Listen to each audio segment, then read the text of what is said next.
Ashama harka fuunee akkam jirtu nagaa waaqayyoo bakka jirtan kallattii jirtan isiniif haa ta'u isiniin jedha. Warroon nan beekne yoo jiraattan ani kennaa jaalalaa jedhama isiniin jedhamu mata qashtii uummata jaalalaa.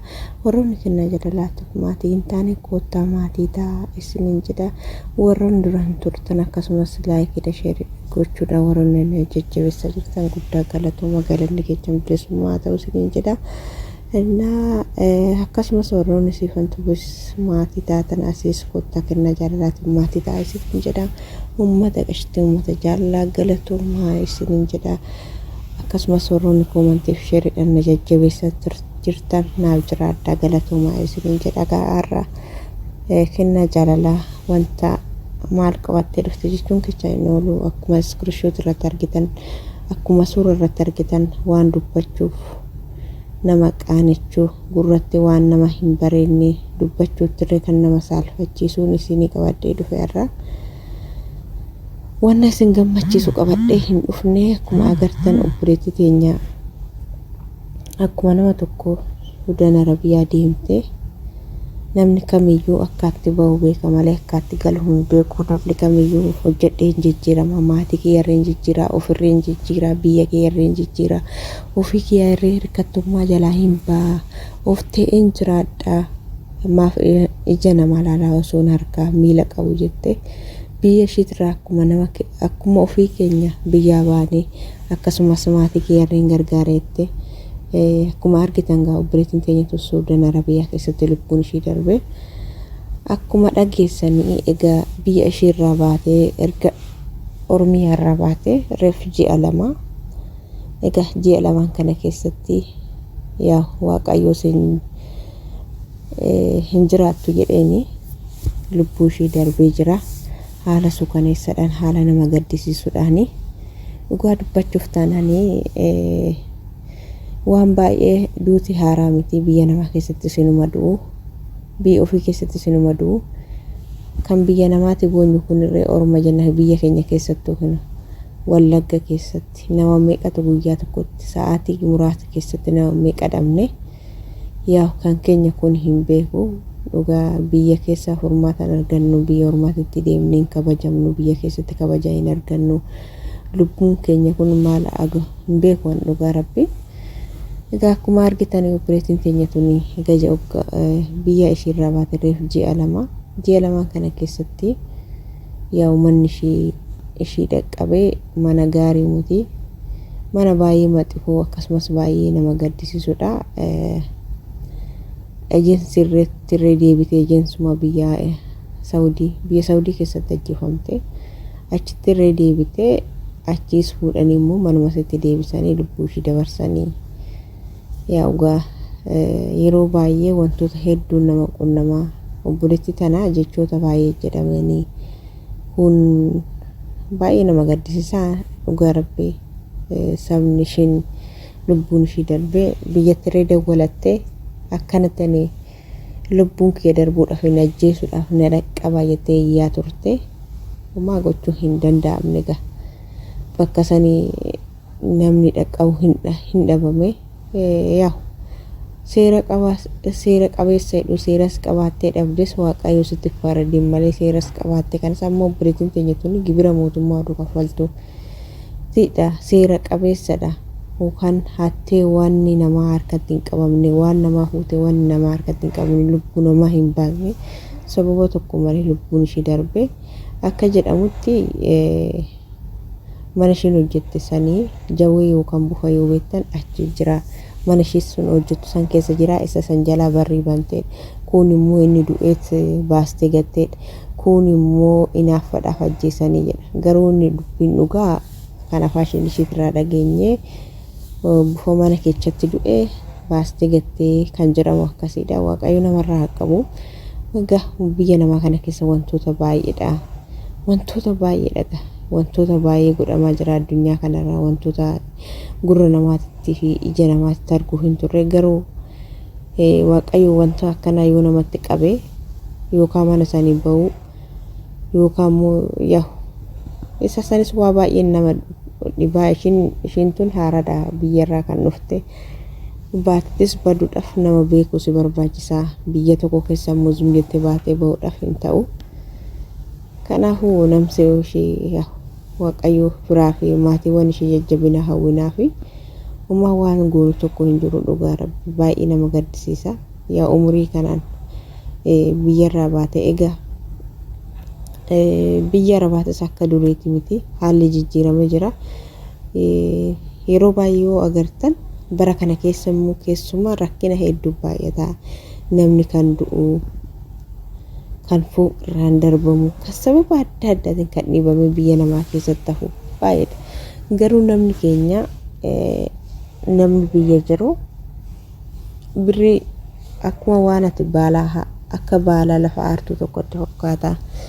Birrii sun gaa bu'aa bahii hedduu keessa dabartee ifatamtee dadhabdee mana arabaa keessatti deemti isaanis ifattee osoo ati dadhabdee narrafa jettee irrii barraasi kaasanii osoo ati beelaftee nan nyaadha ittiin qonqosanirraa osoo ati nyaatu osoo misa ati qursii nyaate misaan ga'ee dhaabbachuu dadhabdee cannaqamtee miilli keessa dhukkubee boochee ija takkaan bu'aa ija takkaan xaragachaa maallaqa argatte maallaqa keessan immoo akkasitti fiddee yommuu garii maatiitti erganii maatiin isaanii jalaa balleechuu gariin nama jaalanne qabna jedhanii jaalalleetti erganii jaalalleen jalaa barreecha gariin obboleechatti erganii jedhanii obboleechii garaa balleecha gariin mana ijaarra jedhanii abbaa manaa keenya jedhanii abbaa manaa ofii isaaniitti erganii amananii egaa erganii kan jalaa nyaataman jira baazawee karaa baay'eedhaan ijoolleen biyya namaa keessaa bu'aa bahii hedduu keessa darban waan baay'ee danda'u garuu yeroo tokko shamarran tokko maallaqa waan qabachuu dadhabaniif wallaalee mana madaam kana keessa cakkannee dadhabne hojjanna waan ta'eef maallaqa keenya immoo qabachuu dadhabne nagaafin itti ta'aa yeroo hunda. Kanaafuu maallaqni lubbuu kee odduu tiree oduu jiraatte micoontummaaf duute sababa maallaqa kanarraa biyyarraa baatee dhufte. Akkasuma atirree jechaadha sababa maallaqaaf jettee lubbuu kee wareegdee dhufte waan ta'eef maallaqni haala salphaatti miti kan argamu aarsaa hedduu nama kaffalchisa waan ta'eef kanaaf maallaqa kee yaa obboleecha walitti qabadhu kun ebeluudhaa sun ebeluudhaa hin jedhini. Kanaaf maallaqa kee jabeechi qabadhu siin jechuu barbaada.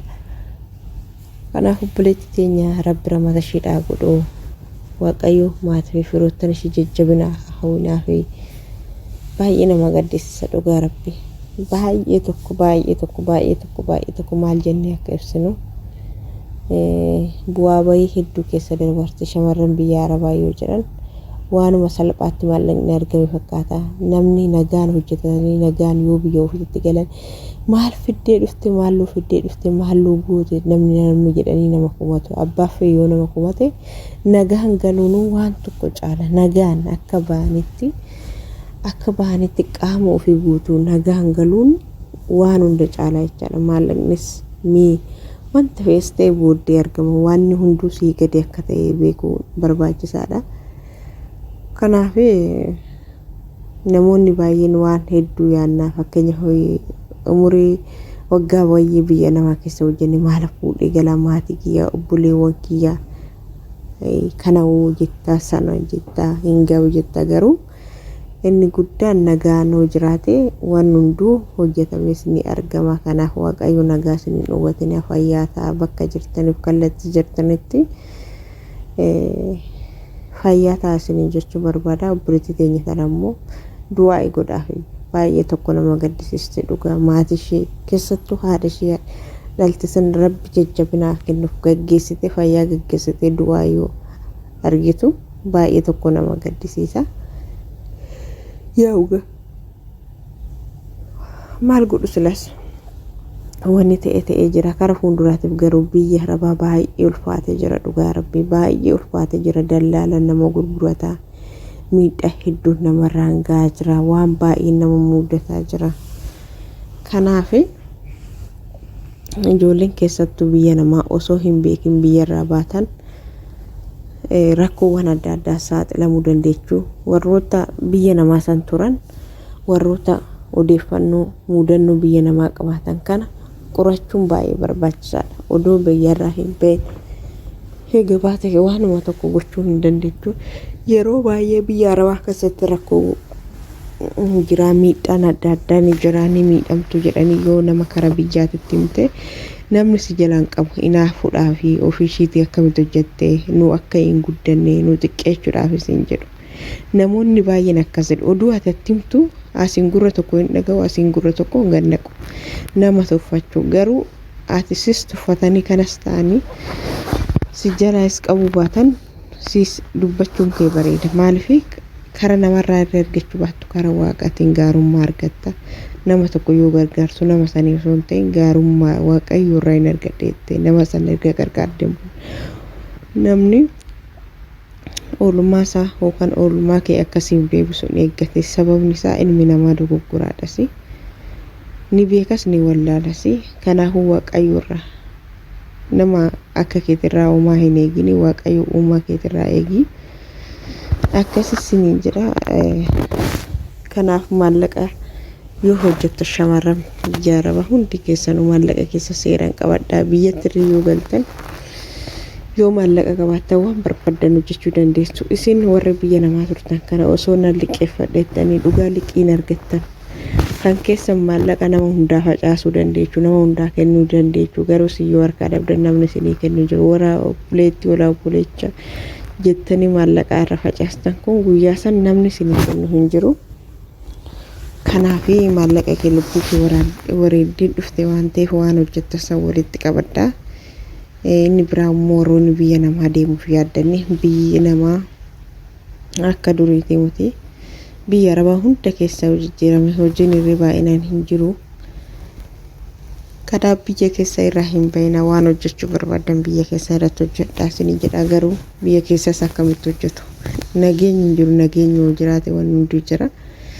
Kanaafuu inni guddaan du'aa godhaa biyya keessanii kadhadhaaf nageenya akka buusu waaqayyo nagaa buusu bara kana cinqatee kana nurraa fuudhee uummata keenya nagaa godhu biyyi keenya.